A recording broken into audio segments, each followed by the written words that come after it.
आज का चौथा वीडियो आप लोग ध्यान से सुनिएगा। क्वेश्चन है, प्रधानमंत्री पद से त्यागपत्र देने वाले पहले व्यक्ति कौन थे? तो ये थे मोरारजी देसाई।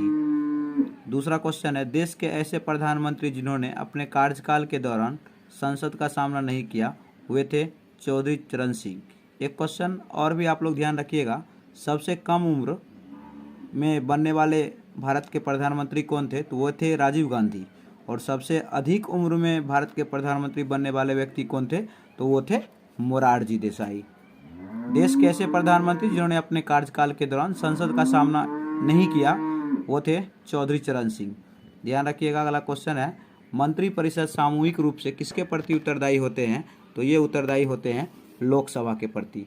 ध्यान रखिएगा, मंत्रिपरिषद सामूहिक रूप से किसके प्रति उत्तरदायी होते हैं? तो ये होते हैं लोकसभा के प्रति। अगला क्वेश्चन ध्यान रखिएगा, संघीय मंत्रिपरिषद से पद त्याग करने वाले व्यक्ति कौन थे? तो ये थे श्यामा प्रसाद मुखर्जी। संघीय मंत्रिपरिषद से त्यागपत्र पाने वाले पहले व्यक्ति कौन थे? तो ये थे श्यामा प्रसाद मुखर्जी।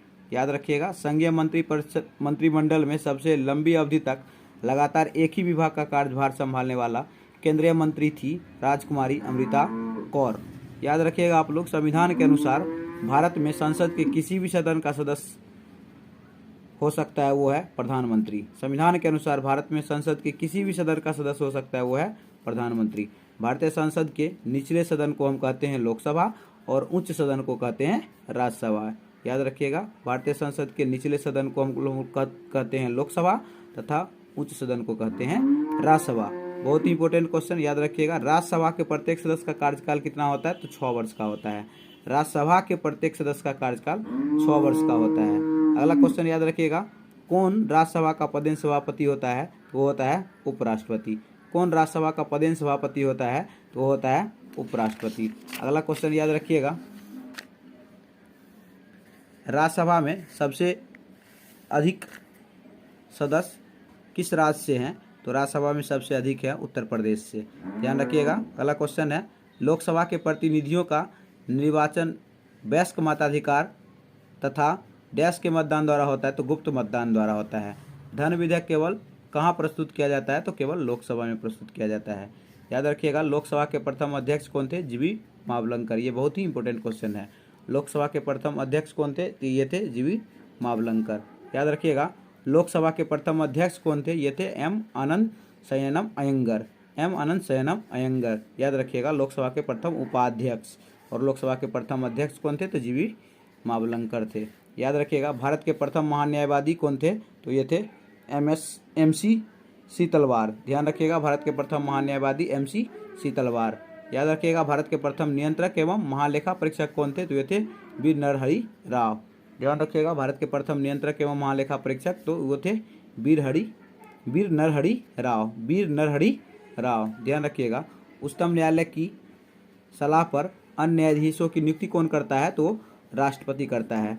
उच्चतम न्यायालय की सलाह पर अन्य न्यायाधीशों की नियुक्ति कौन करता है? तो राष्ट्रपति करता है। ध्यान रखिएगा, भारत के प्रथम मुख्य न्यायाधीश कौन थे? ये थे न्यायमूर्ति हीरालाल जेकानिया। याद रखिएगा, भारत के प्रथम मुख्य न्यायाधीश कौन थे? तो न्यायमूर्ति हीरालाल जेकानिया थे। ध्यान रखिएगा, उच्च न्यायालय के न्यायाधीशों की सेवानिवृत्ति की आयु कितनी होती है? तो 62 वर्ष होती है। ध्यान रखिएगा, उच्च न्यायालय के न्यायाधीशों की सेवानिवृत्ति की आयु कितनी होती है? तो 62 वर्ष होती है। इस तरह से आप लोग ध्यान से फिर से देख लीजिएगा क्वेश्चन, बहुत ही अच्छा क्वेश्चन है। राज्यसभा में सबसे अधिक सदस्य किस राज्य से है? तो ये उत्तर प्रदेश से है। और लोकसभा के प्रतिनिधियों का निर्वाचन वयस्क मताधिकार और गुप्त मतदान द्वारा किया जाता है। धन विधेयक केवल लोकसभा में प्रस्तुत किया जा सकता है।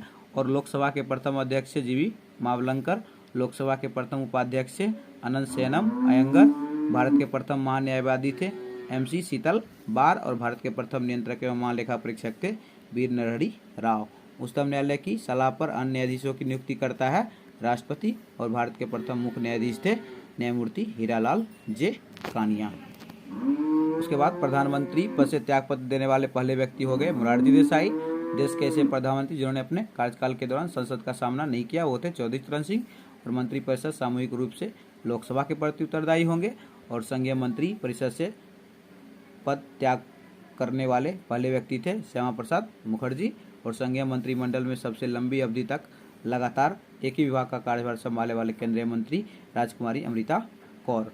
और संविधान के अनुसार भारत में संसद के किसी भी सदन का सदस्य हो सकता है वो प्रधानमंत्री है।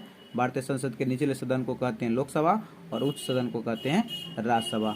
राज्यसभा के प्रत्येक सदस्य का कार्यकाल होता है 6 साल। याद रखिएगा, राज्यसभा के प्रत्येक सदस्य का कार्यकाल 6 साल होता है। कौन राज्यसभा का पदेन सभापति होता है? तो वो होता है उपराष्ट्रपति। इस तरह से आप लोग, मैं आशा करता हूँ ध्यान से सारे क्वेश्चन को पढ़िए, बहुत ही इंपॉर्टेंट क्वेश्चन है।